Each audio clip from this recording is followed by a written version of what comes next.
ಅದು ಬಾಳ ಮನಸ್ಸಿಗೆ ನೋವಾಗಿತ್ತು.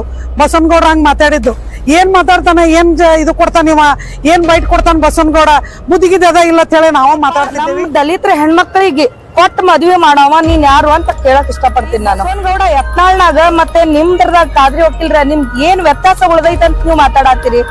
ಅವ ಅಂತ ಚಿಲ್ಲರ್ MLA ಅದಾನ, ಅವ್ರ ಜೋಡಿ ನೀವು ಚಿಲ್ಲರಾಗೆ ಮಾತಾಡ. ಎಲ್ಲರಿಗೂ ಕ್ರಾಂತಿಕಾರಿ ಜೈ ಭೀಮ್. ನನ್ನ ಹೆಸರು ಆಶಾ ಕಲ್ಕೇರಿ ಅಂತೇಳಿ. ಇವತ್ತು 2 ದಿನ ಹಿಂದೆ ಒಂದು ಕಾದ್ರಿ ವಕೀಲ್ರ ಅಂತೇಳಿ ಒಬ್ರು ಸ್ಟೇಟ್ಮೆಂಟ್ ಕೊಟ್ಟಿದ್ರು. ಸ್ಟೇಟ್ಮೆಂಟ್ನಾಗ ದಲಿತರ ಹೆಣ್ಮಕ್ಳಿಗೆ ಬಸವನಗೌಡನ ಮಗ ಮದ್ವೆ ಆದ್ರೆ 1 ಕೋಟಿ ಭಿಕ್ಷೆ ಬೇಡಿ ನಾನು ಪ್ರೆಸ್ಮೆಂಟ್ ಮಾಡ್ತೀನಿ ಅಂತ ಹೇಳ್ತಿರು, ಕೊಡ್ತೀನಿ ಅಂತೇಳಿ ಪ್ರೆಸ್ಮೆಂಟ್ ಮಾಡಿದ್ರು. ಆ ಪ್ರೆಸ್ಮೆಂಟ್ನಾಗ ನೀವು ದಲಿತರ ಹೆಣ್ಮಕ್ಳಿಗೆ ತಗೋತಿರ್ಲ, ಆ ದಲಿತರ ಹೆಣ್ಮಕ್ಳ ಮೇಲೆ ನಿನ್ಗೆ ಏನ್ ಅಧಿಕಾರ ಅದ, ನಿನ್ಗೆ ಯಾರು ಅಧಿಕಾರ ಕೊಟ್ಟಾರ ಅಂತ ನಾ ಕೇಳಕ್ ಇಷ್ಟಪಡತ್ತೀನಿ ರೀ. ಕಾದ್ರಿ ವಕೀಲ್ರೆ, ನೀವು ಯಾರು ದಲಿತರ ಹೆಣ್ಮಕ್ಳ ಬಗ್ಗೆ ಮಾತಾಡೋರು? ನಿಮ್ಗೆ ಯಾರು ಅಧಿಕಾರ ಕೊಟ್ಟಾರ? ನೀವು ಒಂದ್ ವಕೀಲ್ರ ಅನ್ನಿಸ್ಕೊಳ್ಳಿ ಲೈಕ್ ಇಲ್ಲ ಅಂತ ನಂಗೆ ಅನ್ಸಾತೈತಿ. ಒಂದ್ ದಲಿತರ ಹೆಣ್ಮಕ್ಳಿಗೆ ಮಾಡ್ಕೊಂಡ್ರೆ 1 ಕೋಟಿ ಕೊಡ್ತೀನಿ ಭಿಕ್ಷೆ ಬೇಡ ಅಂತ ಹೇಳ್ತಿರ್ಲ, ಅದು 1 ಕೋಟಿ ಕೊಡುದು ನಿನ್ ಯೋಗ್ಯತೆ ಇಲ್ಲ ನಂಗ ಆಯ್ತಲ್ಲ ಈಗ. ನಾವು ಎಲ್ಲಾ ಮುಸ್ಲಿಂ ಬಾಂಧವರು, ನಾವು SC ST, ಇವತ್ತು ಬ್ಯಾಕ್ವರ್ಡ್ ಹೆಂಗಸ್ರಿ ಇರ್ಲಿ, ಇವತ್ತು ದಲಿತರು ಇರ್ಲಿ, ಯಾರೇ ಇರ್ಲಿ, ನಾವ್ ಎಲ್ಲಾರು ಅಕ್ಕ ತಂಗಿ ಹಂಗ್ ಬಾಳ್ಕೊತ್ ಬಂದಿವಿ. ನೀವು ಯಾಕೆ ಹೊಡ್ತಾನ ಹಾಕಾಕತ್ತೀರಿ? ಯಾಕೆ ಹೊಡ್ಯಾಕತ್ತೀರಿ ಅದಕ್ಕ? ಬಸವನಗೌಡ ಯತ್ನಾಳ್ ಪಾಟೀಲ್ ಅಂತ ಹೇಳಿ ಅವ ಮೊದ್ಲೇ ಚಿಲ್ಲರ್ MLA ಅದಾನ. ಇಂತ ಚಿಲ್ಲರ್ MLA ನಾ ಎಲ್ಲಿ ನೋಡಿಲ್ಲ. ಅದ್ರ ಜೊತೆ ನೀವು ಚಿಲ್ಲರ್ ಆಗಾಕತ್ತೀರ ಅಂತ ಹೇಳಾಕತ್ತೀನಿ ನಾನು. ನೀವು ಯಾಕೆ ಈ ತರ ಮಾತಾಡೋದು? ಯಾಕೆ ಈ ತರ ನೋವು ಕೊಡಾತ್ತೀರಿ? ಯಾಕಂದ್ರ ಎಲ್ಲಾರು ಕೂಡಿ ದಲಿತರ ಹೆಣ್ಮಕ್ಳಿಗೆ ನೀವು ದಬಾಯಿಸ್ಬೇಕಂತ ಹೇಳಿ ನೀವು ವಿಚಾರ ಮಾಡಾತಿರ್ಬಹುದು. ಆದ್ರೆ ನೀವು ನಡ್ಕೊಂಡಂಗ ಇಲ್ಲಿ ಎಲ್ಲಾ ಆಗಕ್ ಸಾಧ್ಯ ಇಲ್ಲ. ನೀವು ಒಂದ್ ವೇಳೆ ಇಲ್ಲಿ ಅಂಬೇಡ್ಕರ್ ಸರ್ಕಲ್ಗೆ ಬಂದು ಕ್ಷಮೆ ಕೇಳಲಿಲ್ಲ ಅಂತಂದ್ರ ನಿಮ್ ಮನೆಗ್ ಮುತ್ಕಿ ಹಾಕಿ ನಿಮ್ ಎದಿ ಮೇಲಿನ ಶರ್ಟ್ ಹಿಡಿದು ನಾವು ಕೇಳಬಹುದು. ನನ್ನ ಹೆಸರು ಆಶಾ ಕಲ್ಕೇರಿ ಅಂತ. ಏನ ಮಾತಾಡಕ್ ನಾವು ಇದು ಮಾಡೇವಿ. ಯಾಕಂದ್ರ ಮೊನ್ನೆ ಬಸವನಗೌಡರು ಮುಸ್ಲಿಂ ಹೆಣ್ಮಕ್ಳಿಗೆ ಲಗ್ನ ಆದ್ರೆ 5 ಲಕ್ಷ ರೂಪಾಯಿ ಕೊಡ್ತೀನಿ ಅಂತ ಏನ್ ಹೇಳಿಕೆ ಕೊಟ್ಟಿದ್ರು, ಅದ್ರ ವಿರೋಧಾಗಿ ನಮ್ಮ ವಕೀಲರ ಕಾದ್ರಿ ಅವರು ಅದ್ರ ವಿರೋಧಾಗಿ ಒಂದು ಪ್ರೆಸ್ ಮೀಟ್ ಮಾಡಿದ್ರು. ಏನಂತ ಪ್ರೆಸ್ ಮೀಟ್ ಮಾಡಿದ್ರು ಅಂತಂದ್ರ, ಇಲ್ಲ ನಿಮ್ಮ ಮಕ್ಕಳಿಗೆ, ದಲಿತ ಹೆಣ್ಮಕ್ಳಿಗೆ ನೀವು ಮಾಡ್ಕೊಂಡ್ರ ನಾನು 1 ಕೋಟಿ ಕೊಡ್ತೀನಿ ಅಂತ ಹೇಳಿ ಅವರು ಹೇಳಿಕೆ ಕೊಟ್ಟಾರ. ಇದು 3-4 ದಿವಸ ಅವ್ರು ಹೇಳಿಕೆ ಕೊಟ್ಟು ಮತ್ತ ದಲಿತರ ಹೆಣ್ಮಕ್ಳು ಕೊಟ್ರ, ದಲಿತ ಹೆಣ್ಮಕ್ಳು ಬ್ಯಾರೆ, ಮುಸ್ಲಿಂ ಹೆಣ್ಮಕ್ಳು ಬ್ಯಾರೆ ಅಂದಂಗಾಯ್ತು ಅವ್ರ ನಜರ್ ಒಳಗ. ಯಾಕಂದ್ರ ತಳತಳದಿಂದ ಮುಸ್ಲಿಮ ಮತ್ತೆ ಹಿಂದೂದ ವರ್ಗ ಎಲ್ಲಾರು ನಾವು ಅಣ್ಣತಮ್ಮರಂಗಾಗಿ ಬಂದವರು. ಮುಸ್ಲಿಂ ಹೆಣ್ಮಕ್ಳಿಗೆ ಅಂದ್ರು ಅಷ್ಟೇ, ನಮ್ಮ ಹೆಣ್ಮಕ್ಳಿಗೆ ಅಂದ್ರು ಅಷ್ಟೇ. ನಮಗದು ಬಾಳ ಮನ್ಸಿಗೆ ನೋವಾಗಿತ್ತು ಬಸವನಗೌಡ ಹಂಗ ಮಾತಾಡಿದ್ದು. ಏನ್ ಮಾತಾಡ್ತಾನ, ಏನ್ ಇದು ಕೊಡ್ತಾನ, ಇವ ಏನ್ ಬೈಟ್ ಕೊಡ್ತಾನ ಬಸವನಗೌಡ, ಮುದಿಗಿದ ಇಲ್ಲ ಅಂತ ಹೇಳಿ ನಾವು ಮಾತಾಡ್ತಿದ್ದೇವಿ. ನಾವು 1-2 ದಿನ ಬಿಟ್ಟು ಅದ್ರ ಬಗ್ಗೆ ನಾವೇ ಹಿಂದೂ ಹೆಣ್ಮಕ್ಳು, ಮುಸ್ಲಿಂ ಹೆಣ್ಮಕ್ಳು ಎಲ್ಲಾರು ಕೂಡಿ ಒಂದು ಹೋರಾಟ ಹಾಕೋಬೇಕಂತ ಹೇಳಿ ಒಂದು ವಿಚಾರಧಾರೆಗಳೊಳಗೆ ನಾವು ಇದ್ದೇವಿ. ಇರೋಟ್ಲೇನೆ ನೀವು ಒಂದು ಬೈಟ್ ಕೊಟ್ರಿ, ನೀವು ಹಿಂದೂ ಹೆಣ್ಮಗಳಿಗೆ ನೀವು ಇದನ್ನ ಲಗ್ನ ಆಗ್ರಿ ಅಂತ ಹೇಳಿ. ಹಿಂದೂ ಹೆಣ್ಮಗಳಿಗೆ ಲಗ್ನ ಆದ್ರಿ, ಹಿಂದೂ ಹೆಣ್ಮಗಳು ಹಿಂದೂ ಅಂತ ಹೇಳಿ ಅನ್ಬಾರ್ದು ಅಂತ ಹೇಳಿ ಸದನದಾಗೂ ಕೂಡ ಇದ್ರ ಬಗ್ಗೆ ಚರ್ಚೆ ಆಗಿದೆ. ಇದು ಹಿಂದೂ ಅನ್ಬಾರ್ದು ಅಂತ ಹೇಳಿ. ಮತ್ತೆ ನೀವು ಎಲ್ಲಾರ್ಕಿನ್ನ ದೊಡ್ಡವ್ರು ನೀವಾದ್ರಿ ಕಾದ್ರಿ ಸಾಹೇಬ್ರೆ. ನಾ ಇನ್ನೊಂದು ಹೇಳಕ್ ನಿಮ್ಗೆ ಇಷ್ಟಪಡ್ತೀನಿ, ಎಲ್ಲರ ಕೂತು ಯೂಟ್ಯೂಬ್ದಾಗ ಅಲ್ಲಿ ಇಲ್ಲಿ ಕೂತು ನಾ ಕ್ಷಮೆ ಕೋರ್ತೀನಿ ಅಂತಂದ್ರೆ ಅದು ಅಲ್ಲ.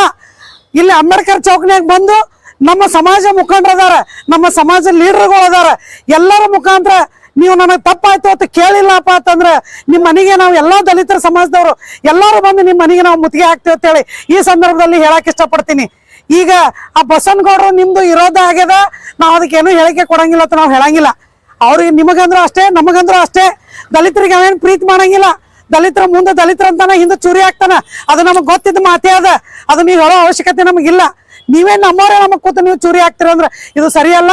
ಇದು ನೀವು ಹಿರಿಯರ ಮುಖಾಂತರ ನಮ್ಮ ದಲಿತರು ಎಲ್ಲಾರು ನಮ್ಮ ಹೋರಾಟಗಾರದಾರ, ನಮ್ಮ ಹಿರಿಯ ಮುಖಂಡರದಾರ, ಎಲ್ಲರ ಮಧ್ಯೆ ಬಂದು ಅಂಬೇಡ್ಕರ್ ಚೌಕ್ನಾಗ ಬಂದು ನೀವು ಅಪಾಲಜಿ ನೀವು ನಮಗೆ ಸಾರಿ ಕೇಳಿದ್ರೆ ಇದಕ್ಕೆ ನಾವು ಇಷ್ಟೇ ಬಿಡ್ತೇವೆ ಅಂತ ಹೇಳ್ತೇವಿ. ಮುಂದಿನ ದಿನಗಳಲ್ಲಿ ನಾವು ಹಿಂಗೆ ನೀವು ನಾಳೆ ನೀವು ಕೇಳಿಲ್ಲ ಅಂತಂದ್ರೆ ನಿಮ್ಮ ಮನೆಗೆ ನಾವು ಮುತ್ತಿಗೆ ಹಾಕ್ತೇವಿ. ನಾವು ಏನ್ ಮಾಡ್ತೇವೆ ಅನ್ನೋದು ನಿಮ್ಮ ಮುಂದೆ ನಾವು ಹೇಳ್ತೇವೆ ಅಂತ ಹೇಳಿ 2 ಮಾತು ಹೇಳಿ ಮುಗಿಸ್ತೀನಿ. ಜೈ ಭೀಮ್, ಜೈ ಕನ್ನಡ. ಇವತ್ತು 2 ದಿನದ ಹಿಂದೆ ಕಾದ್ರಿ ವಕೀಲರು ಒಂದು ಸ್ಟೇಟ್ಮೆಂಟ್ ಕೊಟ್ಟಿದ್ರು. ಆ ಸ್ಟೇಟ್ಮೆಂಟ್ ಮುಖಾಂತರ ಒಂದ್ ಮಾತು ಹೇಳ್ಬೇಕಂತ ಇಷ್ಟಪಡ್ತಾ ಇದ್ದೀನಿ.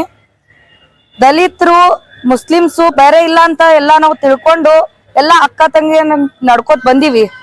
ಇಲ್ಲಿ ಬಂದು ಯಾರೋ ಬಸವನಗೌಡ ಯತ್ನಾಳ್ ಮಾತಾಡಿದ್ರ ಅಂತ ಹೇಳಿ ಇವತ್ ಖಾದ್ರಿ ವಕೀಲರು ಒಂದ್ ಸ್ಟೇಟ್ಮೆಂಟ್ ಕೊಡ್ತಾರ. ದಲಿತ ಹೆಣ್ಮಕ್ಳಿಗೆ ಬಸವನಗೌಡನ್ ಮಗ ಮಾಡ್ಕೊಂಡ್ರ 1 ಕೋಟಿ ಭಿಕ್ಷೆ ಬೇಡ್ ಕೊಡ್ತೀನಿ ಅಂತ ಹೇಳಿ. ಹೌದಪ್ಪ, ನಮ್ ದಲಿತರ ಹೆಣ್ಮಕ್ಳಿಗೆ ಕೊಟ್ಟು ಮದ್ವೆ ಮಾಡವ ನೀನ್ ಯಾರು ಅಂತ ಕೇಳಕ್ ಇಷ್ಟಪಡ್ತೀನಿ ನಾನು. ನಿಮ್ಗೆ ಯಾರು ಅಧಿಕಾರ ಕೊಟ್ಟಾರ? ಇದು ಯಾಕೆ ಮಾತಾಡಿದ್ರಿ ನೀವು?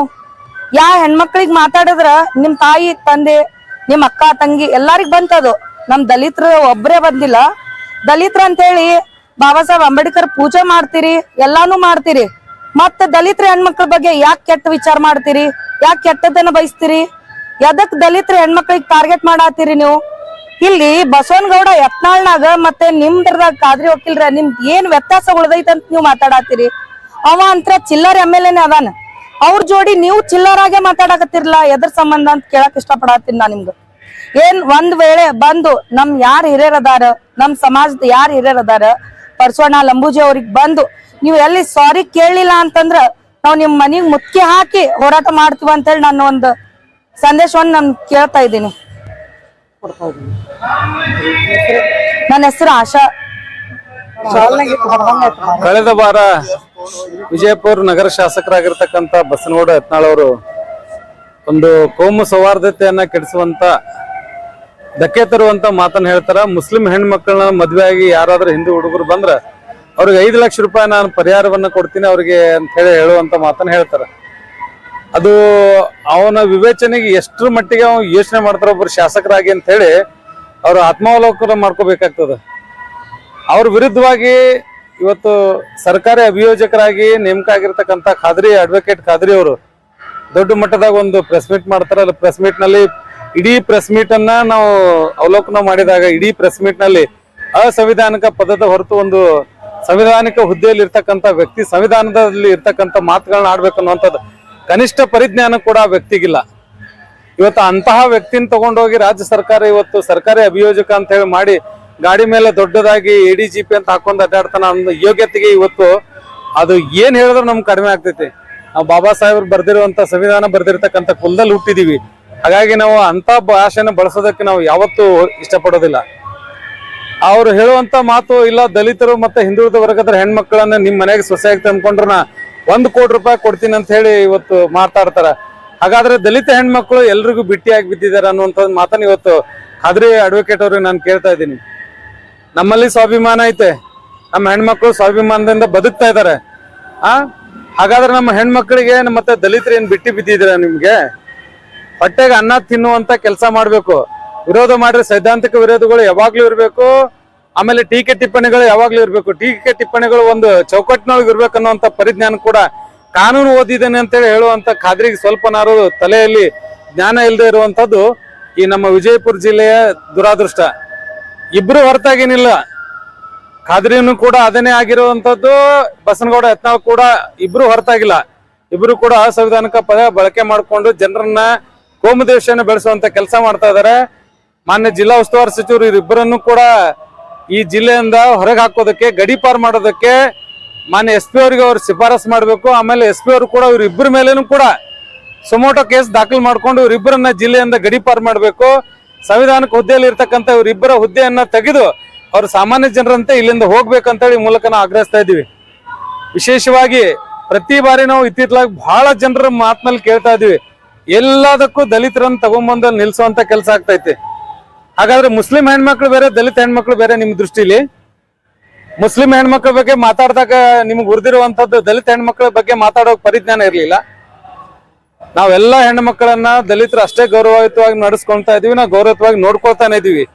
ಅದಕ್ಕೋಸ್ಕರ ಖಾದ್ರಿ ಅಡ್ವೊಕೇಟ್ ಏನಿದಾನೆ ಇವತ್ತು ಅವೊಬ್ಬ ಅಯೋಗ್ಯ, ಏನಿದು ವಕೀಲಿಕೆ ಮಾಡೋದಕ್ಕೆ ಅವ್ನಿಗೆ ಯೋಗ್ಯತೆನೇ ಇಲ್ಲ ಅಂತ ಈ ಮೂಲಕ ನಾನು ಹೇಳ್ತಾ ಇದ್ದೀನಿ. ಆದ್ದರಿಂದ ಬಹಿರಂಗವಾಗಿ ಡಾಕ್ಟರ್ BR ಅಂಬೇಡ್ಕರ್ ಸರ್ಕಲ್ ಅಲ್ಲಿ ನಿಂತ್ಕೊಂಡು ಇಡೀ ನಮ್ಮ ದಲಿತ ಸಮುದಾಯದ ಅವರು ಕ್ಷಮೆ ಕೇಳಬೇಕು. ಎಲ್ಲ ನಮ್ಮ ದಲಿತ ಹೆಣ್ಮಕ್ಳ ಕ್ಷಮೆ ಕೇಳಬೇಕು. ಕ್ಷಮೆ ಕೇಳದೆ ಇದ್ರೆ ಅವನ ಮನೆ ಮುತ್ತಿಗೆ ಹಾಕಿ ಅದು ಮುಂದೆ ಏನಾಗ್ತದೆ ಅಂತ ನಾವು ಈ ಮೂಲಕ ಹೇಳೋದಿಲ್ಲ. ಇಡೀ ದಲಿತ ಸಮುದಾಯ ಇವತ್ತು ನಾವೆಲ್ಲರೂ ಕೂಡ ಇವತ್ತು ಇನ್ನೂ ಜಾಸ್ತಿ ಜನ ಸೇರೋರಿದ್ದಾರೆ. ಅಷ್ಟೊಳಗೆ ಅವನು ಒಳ್ಳೆ ಬುದ್ಧಿ ಕೊಟ್ಟು ಬಾಬಾ ಸಾಹೇಬ್ ಅಂಬೇಡ್ಕರ್ ಅವ್ರ ಸರ್ಕಲ್ ಅಲ್ಲಿ ಬಂದು ಕ್ಷಮೆ ಕೇಳದೆ ಹೋದ್ರೆ ಮುಂದಿನ ಪರಿಣಾಮ ನೆಟ್ಟಗಿರಲ್ಲ ಅಂತ ಈ ಮೂಲಕ ನಾವು ಮಾನ್ಯ SP ಸಾಹೇಬ್ ಅವರಿಗೆ ಮತ್ತೆ ಜಿಲ್ಲಾಧಿಕಾರಿಗಳಿಗೆ ಮತ್ತೆ ಉಸ್ತುವಾರಿ ಸಚಿವರಿಗೆ ಕೂಡ ನಾವು ಈ ಮೂಲಕ ಎಚ್ಚರಿಕೆಯನ್ನು ಕೊಡ್ತಾ ಇದ್ದೀವಿ. ಚನ್ನು ಕಟ್ಟಿಮನಿ, ಕರ್ನಾಟಕ ರಾಜ್ಯ ದಲಿತ ಸಂಘರ್ಷ ಸಮಿತಿ, ವಿಜಯಪುರ. ಎಲ್ರಿಗೂ ಕ್ರಾಂತಿಕಾರಿ ಜೈ ಭೀಮ್. ನಾನು ಮಾರುತಿ ಬೂದಾಳ್, DSS ಭೀಮವಾದ ಜಿಲ್ಲಾ ಸಂಚಾಲಕ. 79ನೇ ಸ್ವಾತಂತ್ರ್ಯ ದಿನಾಚರಣೆ ಶುಭಾಶಯಗಳು ಎಲ್ಲರಿಗೂ. ಏನಿಲ್ಲ, ಮೊನ್ನೆ ಖಾದ್ರಿ ವಕೀಲರು ಒಂದು ಸ್ಟೇಟ್ಮೆಂಟ್ ಕೊಡ್ತಾರ, ದಲಿತ ಹೆಣ್ಮಕ್ಳಿಗೆ ನೀವು ಗೌಡ್ರು ಮದುವೆ ಆದ್ರ 1 ಕೋಟಿ ಕೊಡ್ತೀನಿ ಅಂತ ಹೇಳಿ ದಲಿತ ಹೆಣ್ಮಕ್ಳೇನು ಪುಕ್ಸಟ್ಟೆ ಬಿಡ್ತಾರ ಇವರಿಗೆ. ಈಗಾಗಲೇ 3 ದಿನ ಆಯ್ತು ಆಗಿ, ಆದ್ರೂ ಸದಕ್ಕೆ ಪೊಲೀಸ್ ಇಲಾಖೆದವರು ಅವನ ಮೇಲೆ ಸೂಕ್ತ ಕಾನೂನು ಕ್ರಮ ಜರುಗಿಸಬೇಕು. ಸುಮೋಟ ಕೇಸ್ ಆಗಿದ್ರು ದಾಖಲೆ ಮಾಡಿಕೊಂಡು ಆತನನ್ನ ಗಡಿಪಾರ್ ಮಾಡಬೇಕು. ಈಗಾಗಲೇ ಆತ ಮರ್ಡರ್ ಕೇಸ್, ಕೊಲೆ ಪ್ರಕರಣಗಳಲ್ಲಿ ಅದಾನ, ಅಟ್ರಾಸಿಟಿ ಪ್ರಕರಣಗಳಲ್ಲಿ ಅದಾನ, ಆತ ದಲಿತ ವಿರೋಧಿ ಅದಾನ ಅನ್ನೋದು ಈಗ ಗಮನಕ್ಕೆ ಬರ್ಲಾಕತ್ತದ. ಅದರಿಂದ ಆತನ ಮೇಲೆ ಸೂಕ್ತ ಕಾನೂನು ಕ್ರಮ ಜರುಗಿಸಿ ಆತನನ್ನ ಗಡಿಪಾರ್ ಮಾಡ್ಬೇಕಂತ ಹೇಳಿ ನಮ್ಮ ಮನವಿ ಅದು. ಮಾರುತಿ ಬೂದಿಹಾಳ್.